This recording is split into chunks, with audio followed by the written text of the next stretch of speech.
The Valorian warship descended through Earth's atmosphere like a blade cutting through silk. Commander Rin stood at the observation window, his four arms crossed over his armored chest.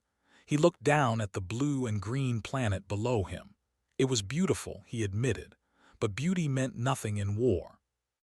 "Such a small world," Lieutenant Kale said from beside him. The young officer's mandibles clicked with amusement.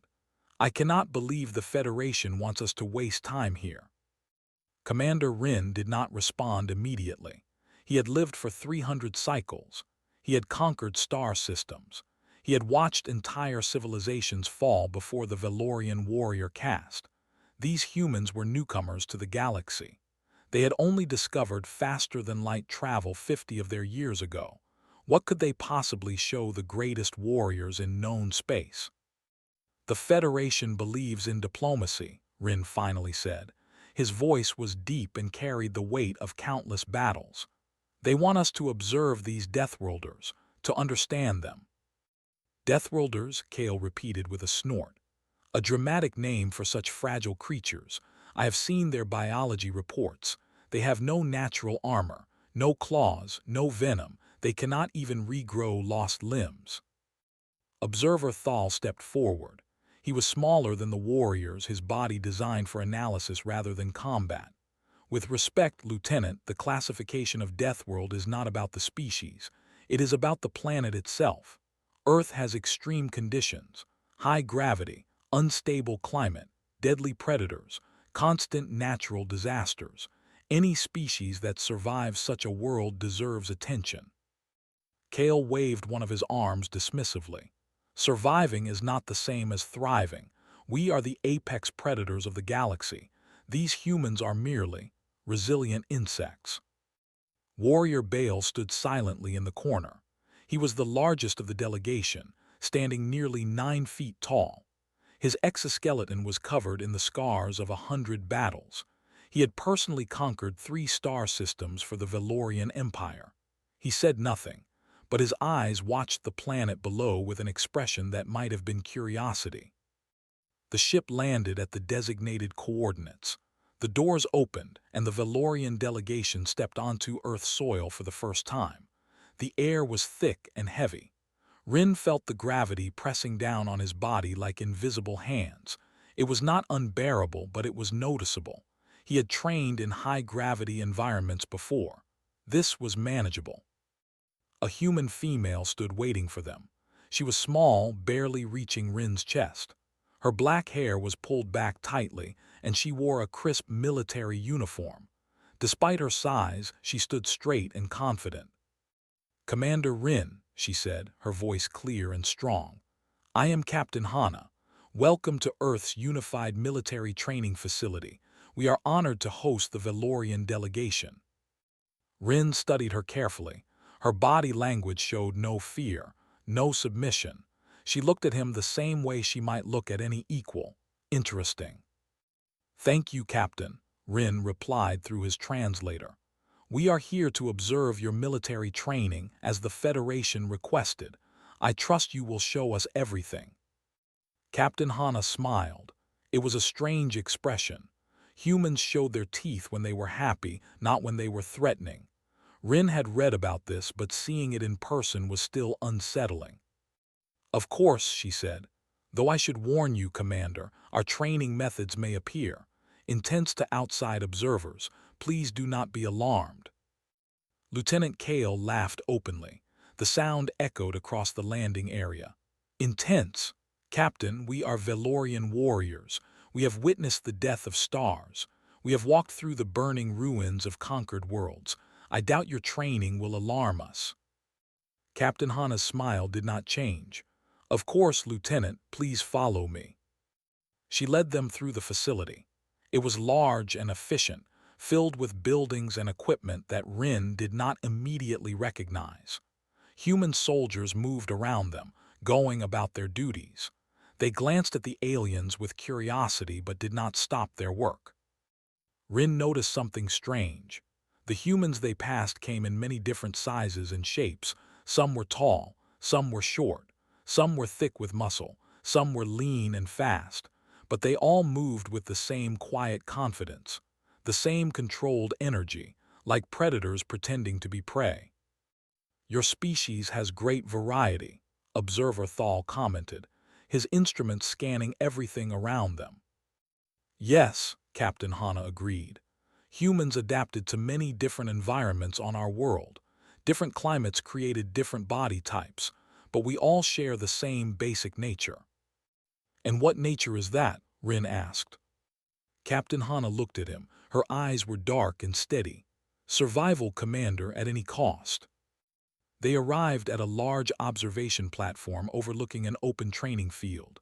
The sky above was gray and heavy with clouds. As they watched, rain began to fall. Cold, steady rain that soaked everything it touched. On the field below, a formation of human recruits stood in perfect lines. They wore simple training uniforms that offered no protection from the weather. They stood motionless in the rain, water running down their faces, their bodies straight and still. "What are they doing?" Kale asked, confusion in his voice. "Waiting," Captain Hana replied simply. "Waiting for what?" "For training to begin." Rin checked his instruments. The temperature was dropping. The rain was cold enough to cause discomfort even for Valorians, yet the humans stood there as if nothing was happening. None of them moved. None of them shivered. They simply waited. Minutes passed. The rain grew heavier. Still, the recruits did not move. "This is their training?" Kale asked with disbelief, standing in the rain. "This is them waiting for training," Captain Hana corrected. "Training has not started yet." A door opened at the far end of the field. A single human male walked out. He was older than the recruits, his body thick with muscle and covered in scars that were visible even from this distance. He moved with absolute control, every step deliberate and powerful. "That is Sergeant Tiwu," Captain Hana explained. "He is the lead drill instructor for this group." Sergeant Tiwu walked to the front of the formation. He stood in the rain just like his recruits, letting the water soak through his uniform. When he spoke, his voice carried across the entire field like thunder. "Good morning, recruits. Welcome to Day 1, the easy day." The recruits responded as one voice, shouting something that Rin's translator could not quite catch. Their voices were strong despite the cold and rain. "Today, you will learn what it means to be a soldier," Sergeant Tiwu continued. "Today, you will learn that your body is capable of far more than your mind believes. Today, you will begin to understand the price of serving humanity." He paused, looking at the recruits with eyes that had seen too much. "Some of you will not make it. Some of you will quit. Some of you will break. That is acceptable. We do not need everyone. We only need the ones who refuse to fall." Commander Rin felt something strange in his chest. He had given similar speeches to his own warriors. He had seen training facilities across a dozen worlds, but something about this human's words carried a weight that surprised him. "When does the actual training begin?" Kale asked impatiently. Captain Hana checked her timepiece. "Right now."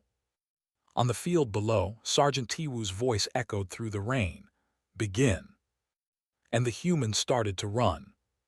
The humans ran.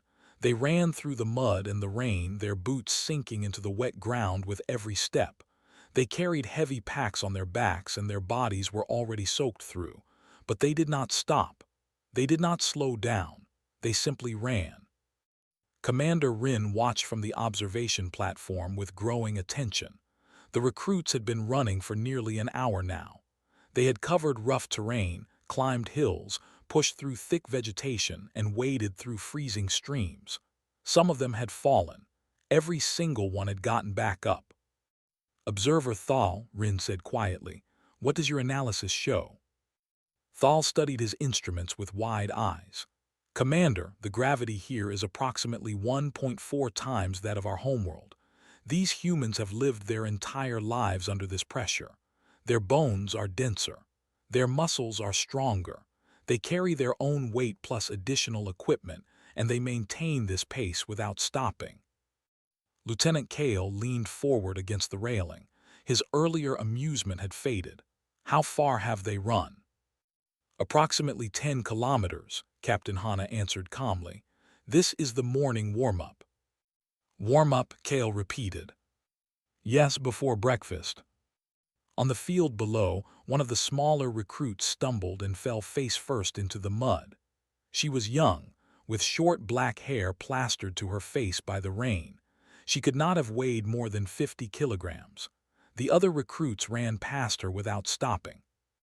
Rin expected instructors to help her. He expected medics to rush forward. Instead, the young woman pushed herself up with trembling arms. Mud covered her face and uniform. Blood ran from a cut on her forehead. She wiped her eyes, found her footing, and started running again. "That is Private Yuna," Captain Hana said, following Rin's gaze. "She is one of our smallest recruits. She consistently scores in the top 10 of her group." "She fell," Kale said. "She is injured." "She got back up," Captain Hana replied. "That is what matters." Sergeant Tiwu ran alongside his recruits, matching their pace despite his age. He shouted encouragement and criticism in equal measure. His voice never seemed to tire.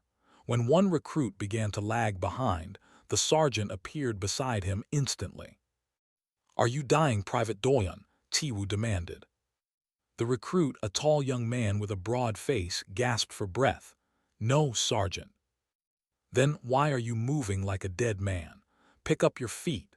Your ancestors did not survive ice ages and wars so you could jog like a grandmother." Private Doyon found new speed somewhere in his exhausted body. He pushed forward, catching up with the main group. Tiwu nodded once and moved on to another struggling recruit. The run finally ended at a large open area covered in mud.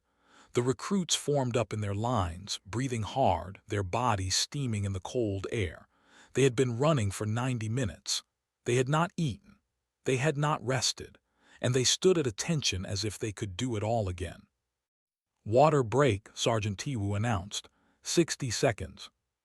The recruits pulled out water containers and drank quickly. Exactly 60 seconds later, they put the containers away and stood ready. "Push-ups," Tiwu ordered. "Begin." The recruits dropped to the ground and began doing push-ups in the mud. The rain continued to fall. Their hands sank into the wet earth with each movement. Mud splashed onto their faces. They kept going. 100 push-ups, Captain Hana explained. Then 100 sit-ups, then 100 burpees, then we repeat. Warrior Bale made a sound that might have been disbelief. He had remained silent since their arrival, but now he spoke for the first time. "How long does this continue?" "The physical conditioning portion lasts approximately 4 hours, Captain Hana said. 4 hours, Bale repeated slowly. "Yes, after that they receive their first meal of the day." Observer Thal's instruments beeped urgently. "Captain, I am detecting elevated stress hormones in the recruits. Their bodies are experiencing significant strain. Several appear to be approaching physical limits." Captain Hana nodded. "Yes, that is correct." "You are aware of this?" "Of course. That is the purpose of the training, to find their limits and push past them." On the field below, one recruit suddenly bent over and vomited. The other recruits continued their exercises without pause. The sick recruit wiped his mouth, returned to position, and continued his push-ups. No one commented. No one stopped. Lieutenant Kale stepped back from the railing. His face had lost its confident expression. They are damaging themselves." "They are building themselves," Captain Hana corrected. "Human bodies adapt to stress. When we push ourselves to the breaking point, we come back stronger. It is how our species evolved. Our ancestors who could not do this did not survive." The push-ups ended. The sit-ups began. The rain grew colder. The mud grew deeper. The recruits continued. Private Yuna, the small woman who had fallen earlier, performed each exercise with precise form. Her face was pale. Blood still seeped from her forehead wound, but her movements never slowed. When a larger recruit beside her began to falter, She caught his eye and nodded once. He found his strength and kept going. Private Doyon collapsed during the burpees. His face hit the mud, and he did not immediately rise. Sergeant Tiwu appeared over him like a thundercloud. "Private Doyon, are you quitting?" Doyon's voice was muffled by the mud. "No, Sergeant." "Then get up." Doyon's arms trembled, his whole body shook, but slowly, painfully, he pushed himself back up. He completed the burpee. He started another. "Why does he continue?" Rin asked. He found himself genuinely curious. He has nothing left, his body is finished. Why does he not stop? Captain Hana watched the young private with something like pride. "Because his mind is not finished, Commander. Humans can endure far beyond what our bodies should allow. We have a saying, the body gives up long before the mind. The purpose of this training is to teach them that their limits are not real, that they can always give more than they think." The 4 hours passed slowly. The Valorian delegation watched in growing silence. The exercises continued without mercy. Recruits fell, recruits vomited, recruits bled, but one by one they all got back up. They all continued. When the physical conditioning finally ended, the recruits stood in formation once more. They were covered in mud from head to toe. Some of them could barely stand, but they stood anyway. "Well done," Sergeant Tiwu said. There was no softness in his voice, but there was respect. "You have completed the morning physical. Eat quickly. You have 30 minutes." The recruits marched to the dining facility. Even their walking was controlled and military. Even exhausted and broken, they moved as one unit. "That was the warm-up," Kale said quietly. His voice had lost all its earlier mockery. "That was just the warm-up." Captain Hana turned to the delegation. "After the meal, we begin temperature resistance conditioning. The recruits will enter ice water tanks for 30 minutes while reciting military codes from memory. Following that is the obstacle course. Then hand-to-hand combat training. Then weapons proficiency." "All today?" Observer Thal asked. "Yes, every day for the first 12 weeks. Commander Rin looked down at the field where the recruits had suffered. The rain was washing away the churned mud, but he could still see the marks of their struggle. He thought of his own warriors, trained on comfortable worlds with proper recovery periods and medical support. "Captain Hana," he said slowly, "how many recruits successfully complete this training?" "Approximately 60%, she answered. "The rest quit or are removed for medical reasons." "And those who complete it, they become your soldiers." Captain Hana shook her head. "No, Commander. Those who complete this become qualified to begin advanced training. This is only the foundation. This is what we consider the minimum requirement to serve." Rin looked at his fellow Valorians. Kale was pale. Thal was frantically recording everything. Even Baal, the great conqueror of star systems, had an expression that might have been concern. "The psychological conditioning begins after lunch," Captain Hana added. "That is when the training becomes difficult." No one in the Valorian delegation spoke. They did not know what to say. For the first time in his 300 cycles of life, Commander Rin wondered if perhaps his people had made a mistake. Perhaps they had underestimated these soft-skinned, clawless, fragile humans. Perhaps they had underestimated them, very badly indeed. The combat arena was a simple structure, a large circular floor covered in mats, no decoration, no comfort, just space for violence and walls to contain it. The Valorian delegation stood on an elevated platform, looking down at the training area. Commander Rin had seen many fighting arenas in his long life. This one seemed almost primitive compared to Valorian facilities. But after the morning's events, he was beginning to understand that humans did not need luxury. They needed results. "This afternoon session focuses on close-quarters combat," Captain Hana explained. "Corporal Siak will demonstrate basic techniques before the recruits practice." A human male entered the arena. He was not particularly tall or large. His body was lean and efficient, covered in scars that told stories of countless battles. He moved with a strange grace, each step flowing into the next like water. Corporal Siak has served for 15 years, Captain Hana continued. He has participated in 12 combat operations. He holds master rankings in 5 different martial arts. 5 different fighting styles, Observer Thal asked, his instruments active. Why would one soldier need so many? Because different situations require different approaches, and because humans have spent our entire history perfecting the art of killing each other. Corporal Siak stood in the center of the arena. 4 other soldiers entered and spread out around him. They were all large men, thick with muscle and clearly experienced. They moved like hunters surrounding prey. This is a demonstration of practical combat techniques, Captain Hana said. Corporal Siak will defend against multiple attackers. Please observe. The 4 soldiers attacked simultaneously. What happened next made Lieutenant Kale take a step backward. Siak moved like something inhuman. He did not fight the attackers directly. He redirected their energy, used their momentum against them. The first soldier threw a punch. Siak guided the fist past his head, trapped the arm, and twisted. The soldier flipped through the air and crashed to the mat. The second soldier attacked immediately. Siak dropped low, swept the man's legs, and delivered a precise strike to his throat as he fell. Not hard enough to kill, just hard enough to disable.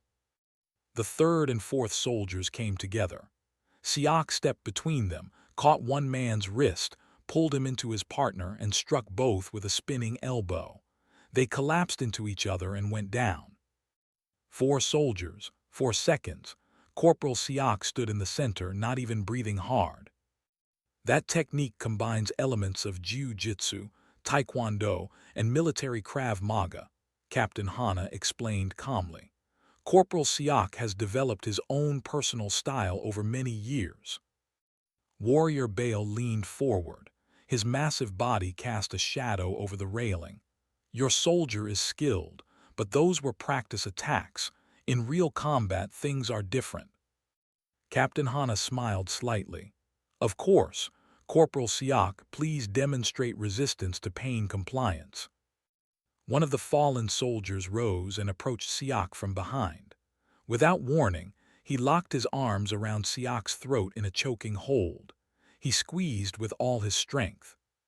Siak did not panic, he did not struggle wildly. His face turned red as his air was cut off.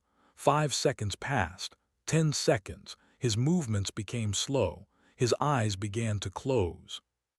Then, with perfect calm, he reached back, found a pressure point on his attacker's arm, and applied force.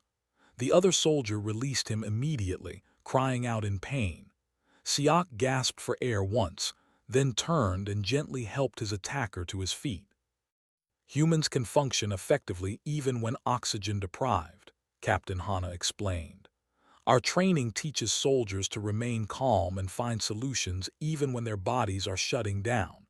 Panic is the real killer in combat. We train to eliminate panic. The recruits entered the arena next. They formed pairs and faced each other. Private Yuna was matched with Private Doyon. Sparring at 70% intensity, Sergeant Tiwu announced. Begin. The recruits began to fight, not gently, not carefully. They struck each other with real force. The sound of impacts filled the arena. Bodies hit the mats. Blood appeared. Private Yuna, despite being half Doyon's size, fought with terrifying efficiency. She was fast, precise. Every movement had purpose.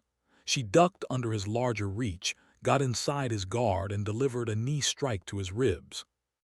Doyon grunted in pain but did not stop. He grabbed her uniform and threw her. She hit the mat hard, rolled, and came up fighting. They are injuring each other, Observer Thal noted with alarm. This is not simulation. They are causing real damage. Yes, Captain Hana agreed. Real damage teaches real lessons. A soldier who has never been hit cannot understand what it means to continue fighting through pain.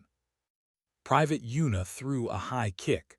Doyon blocked it but caught an elbow to his nose. Blood exploded across his face. His nose was clearly broken. The crack was audible even from the observation platform. What happened next made Commander Rin truly understand what kind of creatures humans were. Private Doyon stopped. He reached up to his broken nose. He took a breath. Then with his bare hands he reset the bone himself. He pushed the cartilage back into place with a wet snap. His eyes watered from the pain. Blood ran down his chin. Then he laughed. He actually laughed. "Good hit," he said to Private Yuna. "My turn." They continued fighting. "He reset his own broken bone," Kale whispered. And then he continued as if nothing happened. "Pain is information," Captain Hana said. "Our training teaches soldiers to acknowledge pain without being controlled by it. Private Doyon's nose will heal. The lesson he learned will not be forgotten." The sparring continued for an hour. By the end, almost every recruit had visible injuries, bruises, cuts, swollen joints. One soldier had lost a tooth. Another had a dislocated finger that she simply pulled back into place and kept fighting. None of them quit. None of them asked to stop. None of them showed fear. The weapons training began next. The recruits moved to a firing range with perfect discipline despite their injuries. They picked up rifles that looked heavy and complicated. "Projectile weapons," Observer Thal noted. "Your species still uses chemical propulsion." "We use many methods," Captain Hana replied. "Energy weapons, magnetic acceleration, chemical propulsion. Each has advantages, but the principle remains the same. Put the projectile where it needs to go." The recruits began firing. The sound was thunderous. Rin watched their technique carefully. Their bodies remained still and controlled even as explosions happened in their hands. Their eyes never blinked. Their breathing was regulated. "Observe their heart rates," Captain Hana said. She gestured to a display showing biometric data. "During combat, adrenaline causes the heart to accelerate. This affects fine motor control. Most species lose accuracy when their heart rate exceeds 120 beats per minute." The display showed the recruits' heart rates. Most were above 150. Some approached 180.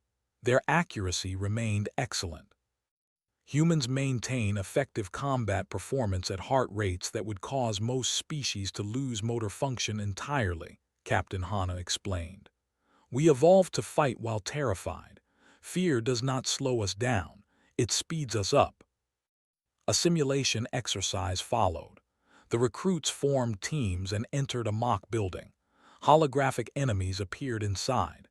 The teams breached rooms, neutralized targets, and cleared objectives with frightening speed. "Time for full clearance," Sergeant Tiwu announced. 3.7 seconds. 3.7 seconds, Bale repeated slowly. The great warrior's voice had become very quiet. They cleared an entire structure in 3.7 seconds.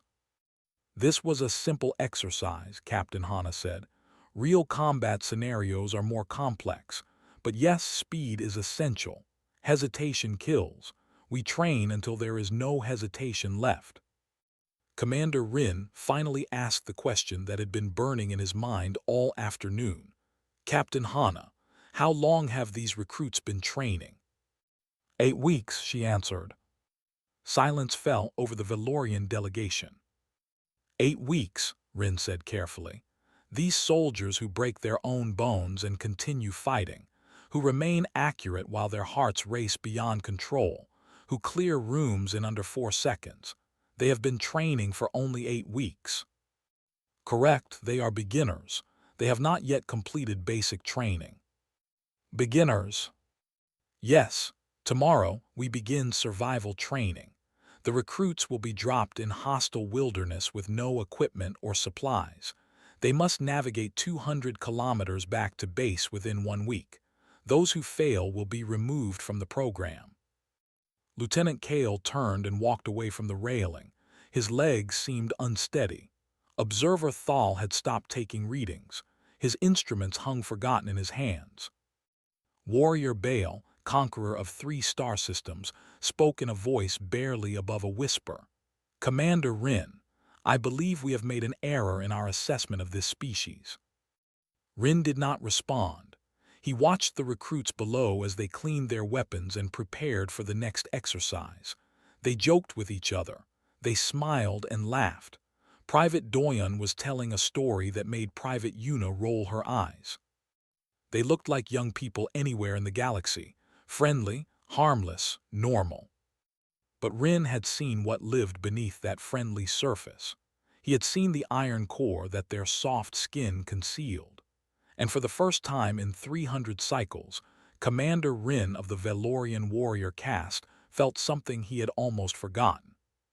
He felt afraid. The transport aircraft climbed high above the frozen mountain range. Inside, the recruits sat in silence. They wore only basic clothing. No coats, no survival gear, no weapons.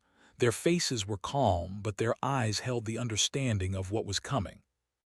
The Valorian delegation followed in a separate craft, equipped with temperature control and observation equipment. Commander Rin watched the human transport through the viewport. The mountains below were covered in snow and ice. The temperature outside was far below freezing. "This is the survival training phase," Captain Hana explained through the communication system. "The recruits will be dropped at these coordinates. They must navigate 200 kilometers back to base camp within 7 days. They have no supplies, no communication devices, no maps, only their training and their will to survive." Lieutenant Kale stared at the frozen wilderness below. "They will die. Without proper equipment in these conditions, they will die." "Some might," Captain Hana admitted.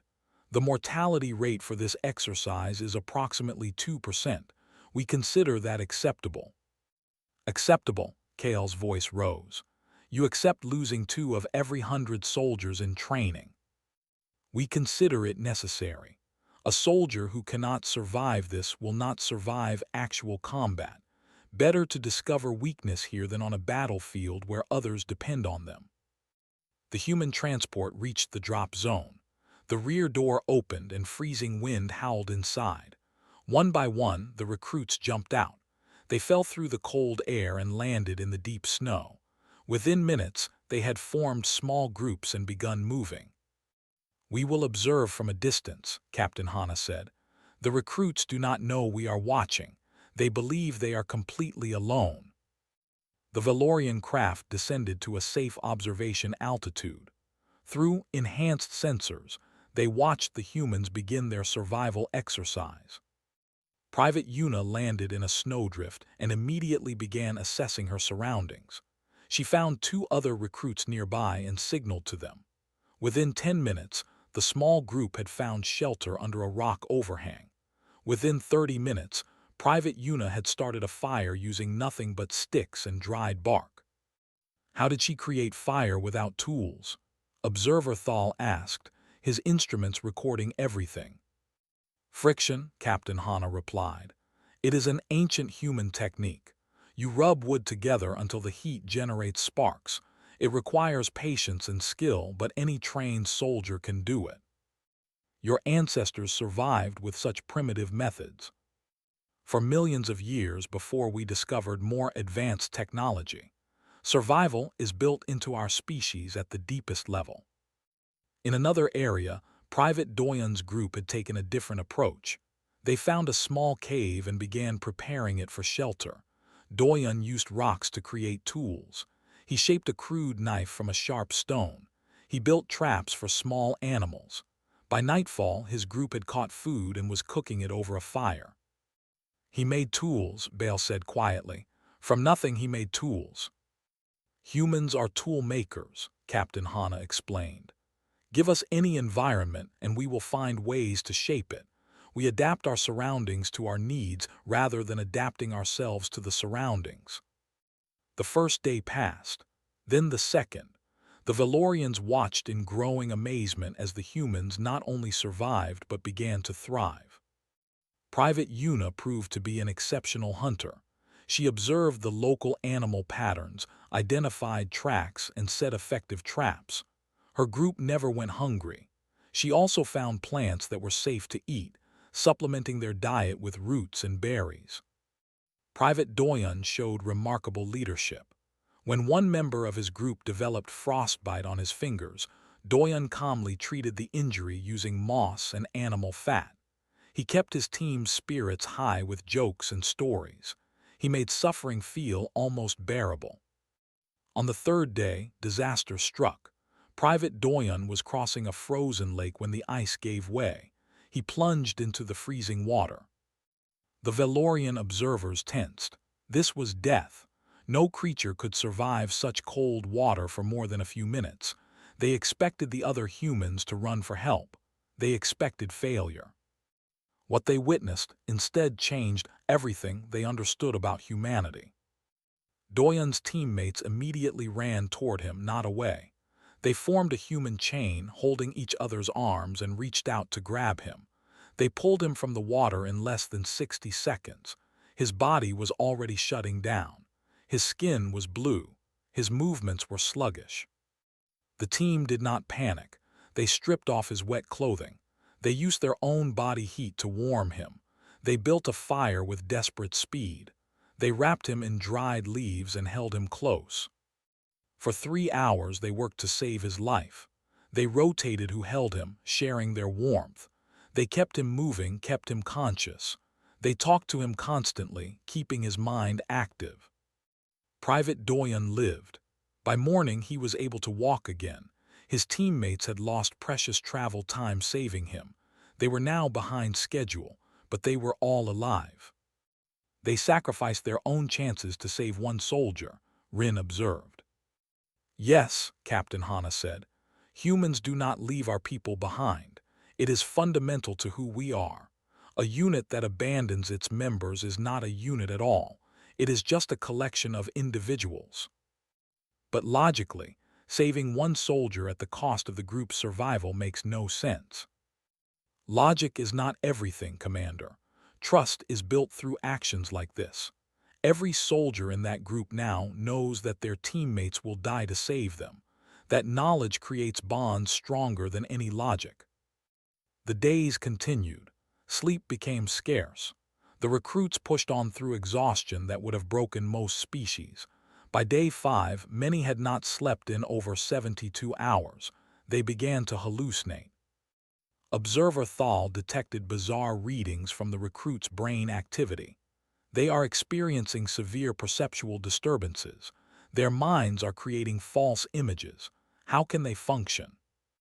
Training, Captain Hana answered. They know the hallucinations are not real. They continue despite them. The mind can play tricks. The body can fail, but the will can push through anything. On day 6, the worst happened. A group of instructors disguised as enemy combatants ambushed several recruit teams. This was part of the exercise, though the recruits did not know they were being tested. Private Yuna's group was hit first. 3 instructors burst from hiding, shouting and firing blank weapons.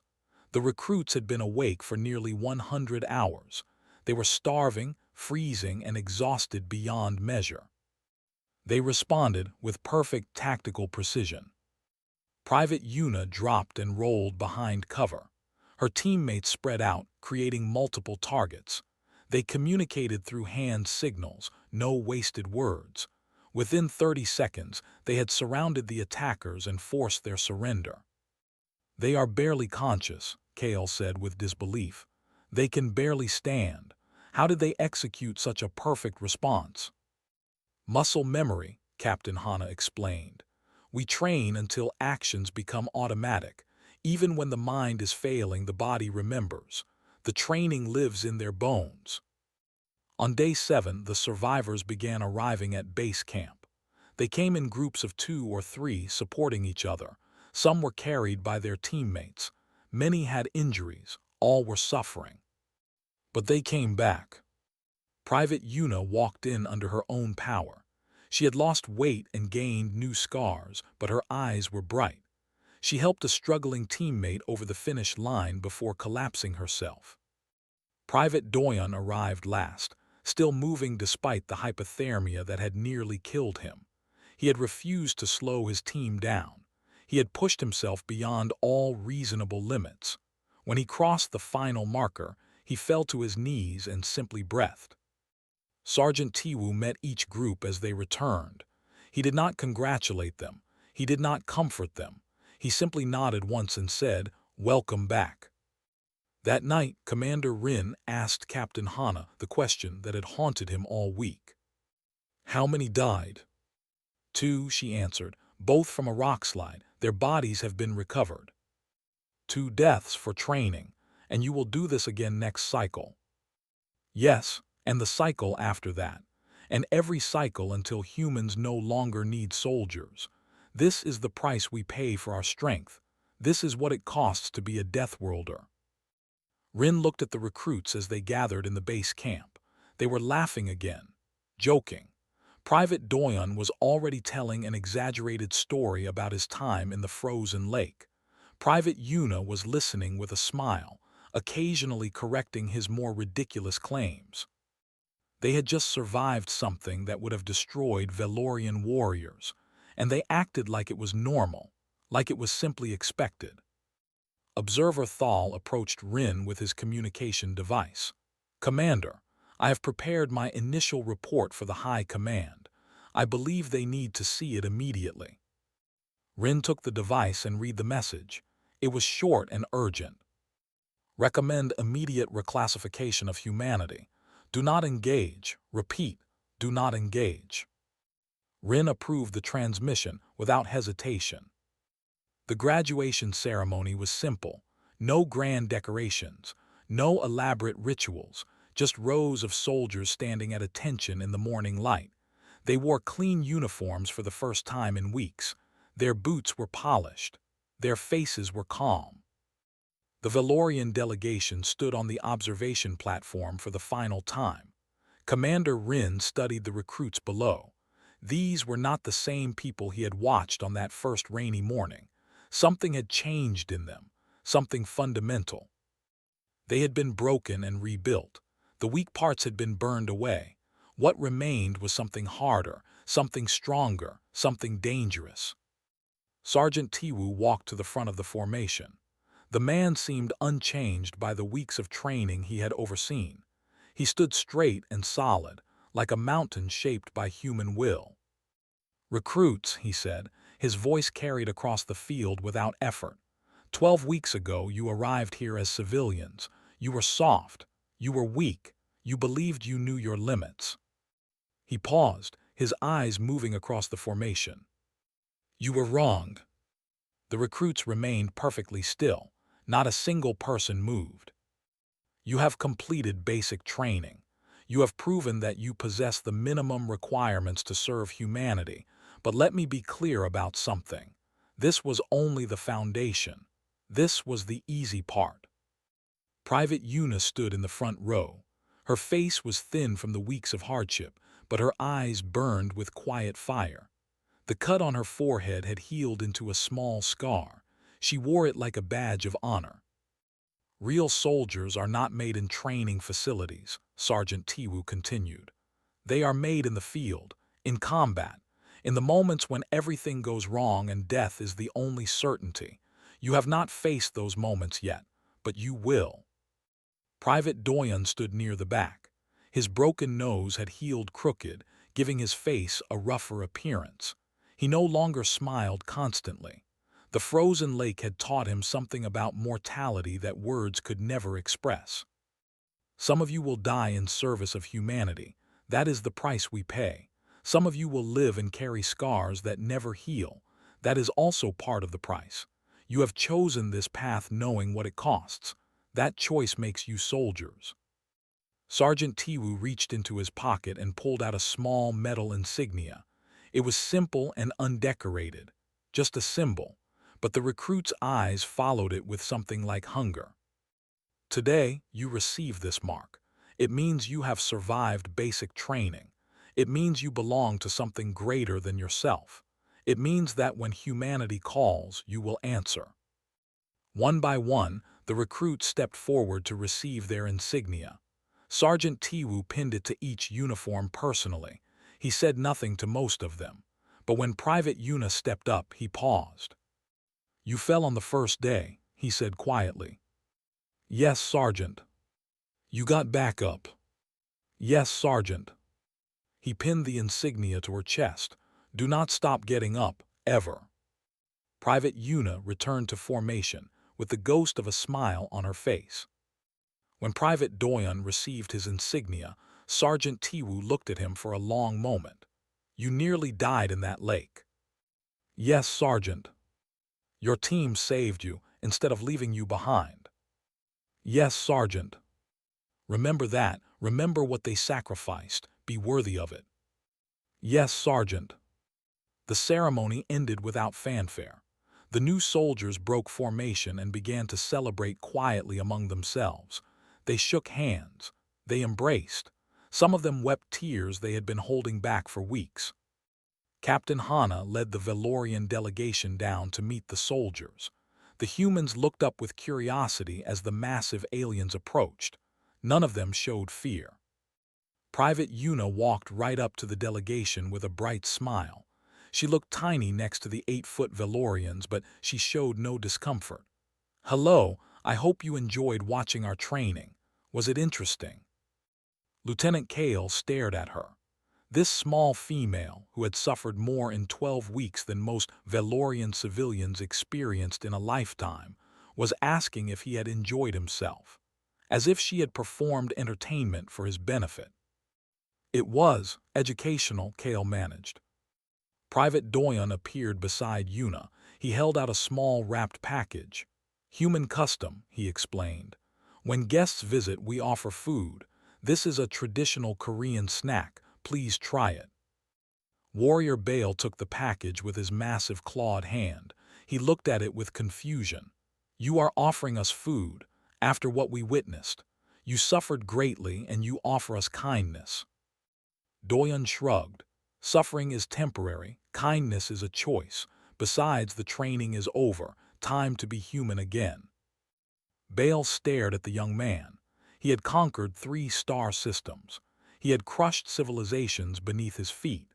But he had never understood something as simple as what Private Doyon had just said. Commander Rin approached Captain Hana as the others mingled. He needed answers before he left this terrifying world. "Captain," he said quietly, "I have commanded warriors for 300 cycles. I have seen the best soldiers in the galaxy. What I witnessed here, I do not understand it." Captain Hana turned to face him. "What specifically confuses you, Commander?" "Your soldiers endure suffering that would break my warriors. They push past limits that should be impossible. They function without sleep, without food, without hope. And when the suffering ends, they smile. They laugh. They offer food to strangers." He gestured at Doyon and Una. "How can such cruelty and such kindness exist in the same beings?" Captain Hana was quiet for a moment. Then she spoke slowly, choosing her words carefully. "Commander, do you know what a death world truly is? A planet with extreme conditions, hostile to life.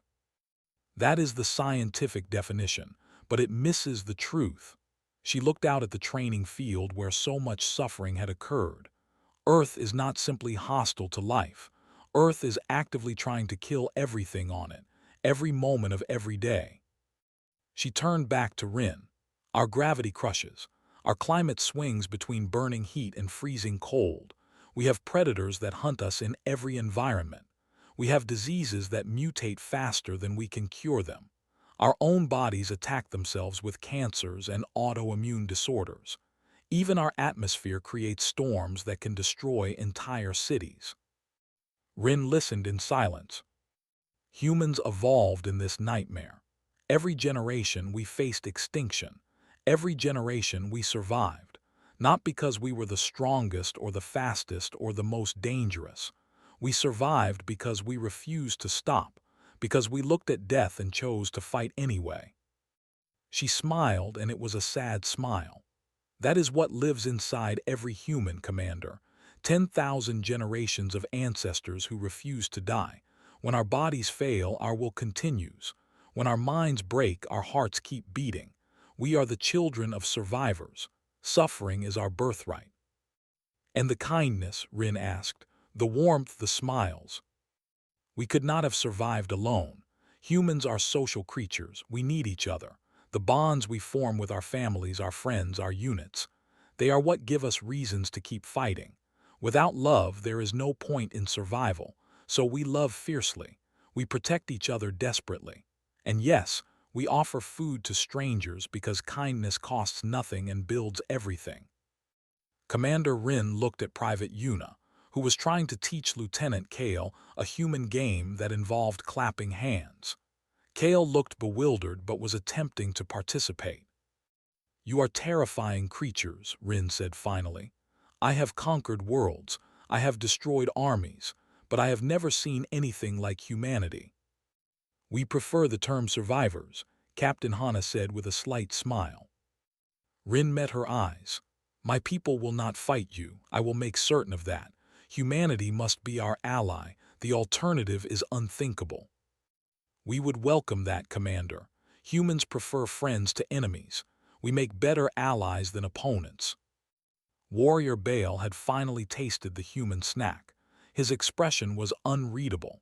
He approached Commander Rin with heavy steps. "Commander," Bale said, "I have conquered 3 star systems. I have walked through the death of civilizations. I believed nothing in this galaxy could surprise me. And now—" Bale looked at the young human soldiers, laughing and joking as if the past 12 weeks had been nothing. "Now I understand that I was a fool. These creatures are not prey. They are not even predators. They are something else entirely. They are survivors of a world that wanted them dead from their first breath, and they smile about it." He shook his massive head. "We should never have come here." The Valorian ship departed that evening. Commander Rin stood at the viewport and watched Earth shrink in the distance. It was beautiful. Blue oceans, green lands, white clouds, a paradise to human eyes. A death sentence to everyone else. Observer Thal approached with a data tablet. "Commander, the High Command has responded to my initial report. They want to know your final assessment." Rin took the tablet. He thought carefully about what he had witnessed. The rain, the mud, the blood, the broken bones and the soldiers who continued anyway. The ice water and the teammates who refused to leave a man behind. The survival training that killed 2% of participants and was considered acceptable. And the smiles, always the smiles. He wrote his response slowly. "Humanity is to be considered our most valuable ally. Under no circumstances are they to become our enemy. These are not soldiers. They are weapons forged by a hostile universe. Their bodies are resilient beyond reason. Their minds are unbreakable. Their spirits are infinite. Any species that challenges them will learn what we have learned today, that soft skin can hide iron hearts and kindness can coexist with absolute lethality. Treat them with respect. Treat them with friendship. And pray they never have reason to turn their ancient survival instincts against us." He sent the message and returned to the viewport. Behind him, the beautiful blue marble continued to spin. On its surface, a new batch of recruits was arriving at the training facility. They were soft. They were weak. They had no idea what was coming. Sergeant Tiwu stepped forward into the rain. His voice echoed across the field. "Welcome to Day 1, the easy day." And somewhere in the galaxy, the Valorian Empire quietly updated their military classifications. Humanity was no longer listed as a minor spacefaring species. They were reclassified to the highest threat level possible. Not because they were aggressive, not because they were expansionist, but because they were survivors of a world that had tried to kill them for millions of years. And they were still smiling about it.